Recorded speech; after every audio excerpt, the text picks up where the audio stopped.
मैं आपको दिलचस्प प्रसंग सुनाता हूँ।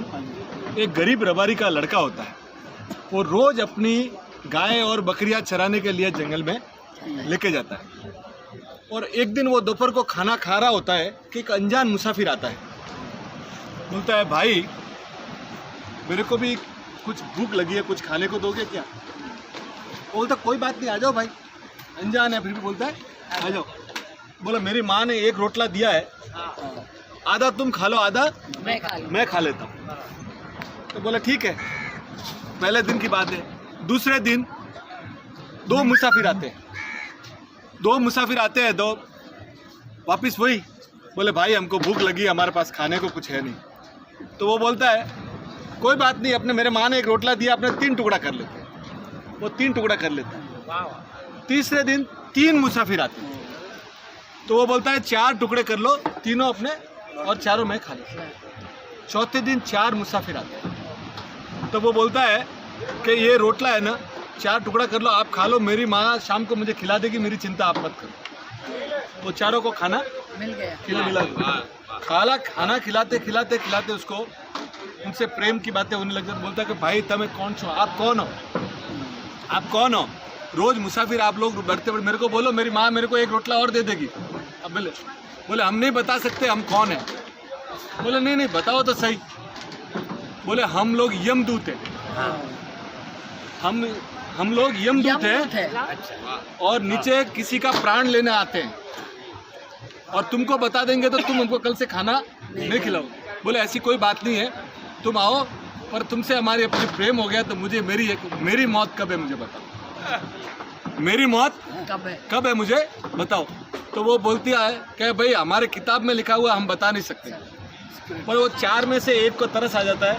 बोला, यार तेरा खाना खाया है, तेरी मौत जिस दिन तू शादी करके आएगा और पहली रात जब अपनी पत्नी को मिलने जाएगा ना, उस समय तेरे सांप डसने से होगी, और जब तू सीढ़ी चढ़ रहा होगा तो वो सांप आएगा।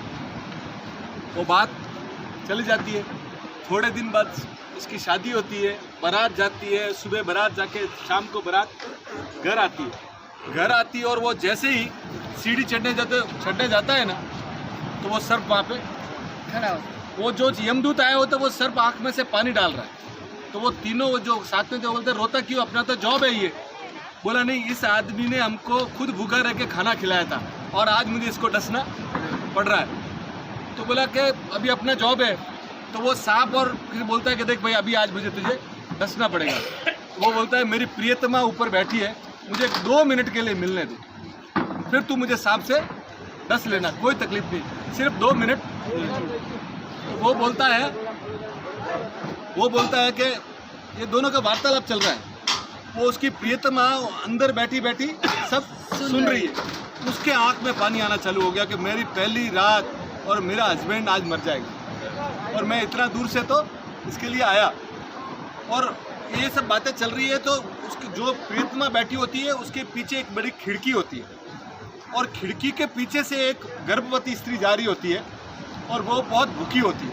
वो बोलती है कि ये कोई मुझे खाना खिला दो, मेरा पेट एकदम जल रहा है और अंदर मेरा बच्चा है और मुझे बहुत भूख लगी है। ये आवाज़ें ये प्रियतमा सुनती है।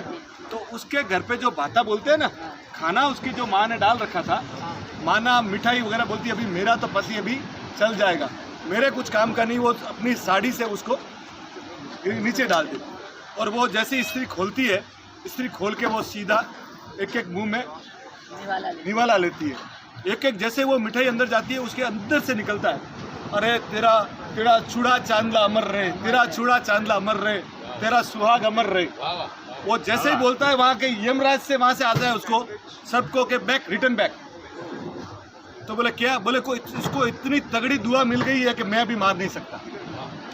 तो ये नए साल में ज़िंदगी में सबसे ज़्यादा से ज़्यादा लोगों से दुआएं लेना, और ज़िंदगी में दुआ ही आपके काम आएगी।